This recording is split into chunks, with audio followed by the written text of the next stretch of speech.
ਸਿੰਘ ਸੀ। ਈਦ ਵਾਲੇ ਬੱਕਰੇ ਦੇ ਐਡੇ ਸੋਹਣੇ ਸਿੰਘ ਸੀ, ਐਡੇ ਨਹੀਂ ਸੀ ਸਿੱਧੇ ਵਿੱਚ ਥੋੜਾ ਥੋੜਾ ਵਿੰਗ ਸੀ। ਲੰਮੇ ਲੰਮੇ ਕੰਨ ਸੀ ਤੇ ਸੋਹਣੀਆਂ ਸੀ ਅੱਖੀਆਂ, ਲੰਮੇ ਲੰਮੇ ਕੰਨ ਸੀ ਤੇ ਸੋਹਣੀਆਂ ਸੀ ਅੱਖੀਆਂ। ਇੰਜ ਲੱਗੇ ਰੱਬ ਸੋਹਣੇ ਹੱਥਾਂ ਨਾਲ ਰੱਖੀਆਂ। ਵੱਡੇ ਵੱਡੇ ਪੌੜ ਸੀ ਤੇ ਪੁੱਠ ਵੀ ਸੀ ਭਰਨੀ, ਵੱਡੇ ਵੱਡੇ ਪੌੜ ਸੀ ਤੇ ਪੁੱਠ ਵੀ ਸੀ ਭਰਨੀ। ਇੰਜ ਟੁਰ ਲੇਲਾ ਜਿਵੇਂ ਟੁਰਦੀ ਵੇ ਹਰਨੀ। ਸਾਰੇ ਹੀ ਹਜ਼ਾਰ ਰੱਬ ਸੋਹਣੇ ਨੇ ਬਣਾਏ ਸੀ, ਸਾਰੇ ਹੀ ਹਜ਼ਾਰ ਰੱਬ ਸੋਹਣੇ ਨੇ ਬਣਾਏ ਸੀ। ਰੰਗ ਵੀ ਤੇ ਉਹਦੇ ਉੱਤੇ ਲੱਭ ਲੱਭ ਲਾਏ ਸੀ। ਇਹ ਜਿਹਾ ਲੇਲਾ ਮੇਰੇ ਦਿਲ ਦੀ ਆਸ ਸੀ, ਇਹ ਜਿਹਾ ਲੇਲਾ ਮੇਰੇ ਦਿਲ ਦੀ ਆਸ ਸੀ। ਲੇਲਾ ਬੋਲੇ ਐਦਾਂ ਜਿਵੇਂ ਕੀਤਾ ਵੀ ਇਹ ਪਾਸ ਸੀ।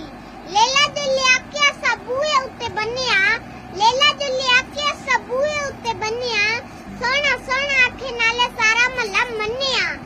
ਸਾਰਿਆਂ ਤੋਂ ਪਹਿਲੇ ਇੱਕ ਆਈ ਹਮਸਾਈ ਸੀ, ਸਾਰਿਆਂ ਤੋਂ ਪਹਿਲੇ ਇੱਕ ਆਈ ਹਮਸਾਈ ਸੀ। ਆਣ ਕੇ ਤੇ ਉਹਨੇ ਮੈਨੂੰ ਦਿੱਤੀ ਫਿਰ ਵਧਾਈ ਸੀ। ਕਹਿੰਦੀ ਸਿਰੀ ਜਿੰਨੂੰ ਮਰਜ਼ੀ ਦੋ ਸਾਨੂੰ ਭਾਵੇਂ ਚਾਰ ਦੋ, ਕਹਿੰਦੀ ਸਿਰੀ ਜਿੰਨੂੰ ਮਰਜ਼ੀ ਦੋ ਸਾਨੂੰ ਭਾਵੇਂ ਚਾਰ ਦੋ। ਸਾਡੇ ਵਾਲਾ ਲੇਲਾ ਭਾਵੇਂ ਇੱਟਾਂ ਤੇ ਖਿਲਾਰ ਦੋ।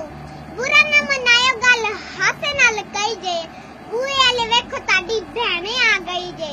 ਭੈਣ ਕਹਿੰਦੀ ਕਿਹੜਾ ਲੇਲਾ ਆਂਦਾ ਜੇ ਜ਼ਰਾ ਸਾਨੂੰ ਵੀ ਵਿਖਾ ਦੋ। ਰਾਮ ਦੇ ਕਿੱਦੇ ਸਾਨੂੰ ਮਗਰੂ ਨਾ ਲਾ ਦੋ।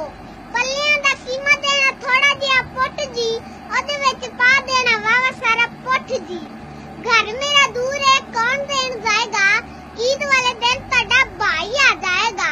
ਅੱਬੂ ਜੀ ਅਲਾਮਾ ਸਾਹਿਬ ਦੱਸੀ ਮੈਨੂੰ ਗੱਲ ਏ, ਅੱਬੂ ਜੀ ਅਲਾਮਾ ਸਾਹਿਬ ਦੱਸੀ ਮੈਨੂੰ ਗੱਲ ਏ। ਜੰਨਤਾਂ 'ਚ ਘਰ ਪਾਣਾ ਤੁਹਾਡਾ ਹੀ ਸੀ ਖੱਲ ਏ। ਖੱਲ ਜਿਹੜੀ ਜ਼ੁਲਫੀ ਲੈ ਕੇ ਮੈਂ ਆਪ ਜਾਵਾਂਗਾ, ਨਾਨੀ ਜੀ ਦੇ ਨਾਂ ਦੀ ਉਥੋਂ ਪਰਚੀ ਕਟਾਵਾਂਗਾ। ਗੋਸ਼ਤ ਵਾਲਾ ਰਹਿ ਗਿਆ ਦੱਸੋ ਹੁਣ ਕੌਣ ਸੀ, ਗੋਸ਼ਤ ਵਾਲਾ ਰਹਿ ਗਿਆ ਦੱਸੋ ਹੁਣ ਕੌਣ ਸੀ। ਸੰਗੀਆਂ ਤੇ ਸਾਥੀਆਂ ਨੇ ਮੰਗੀ ਮੈਂ ਤੂੰ ਦੌਣ ਸੀ।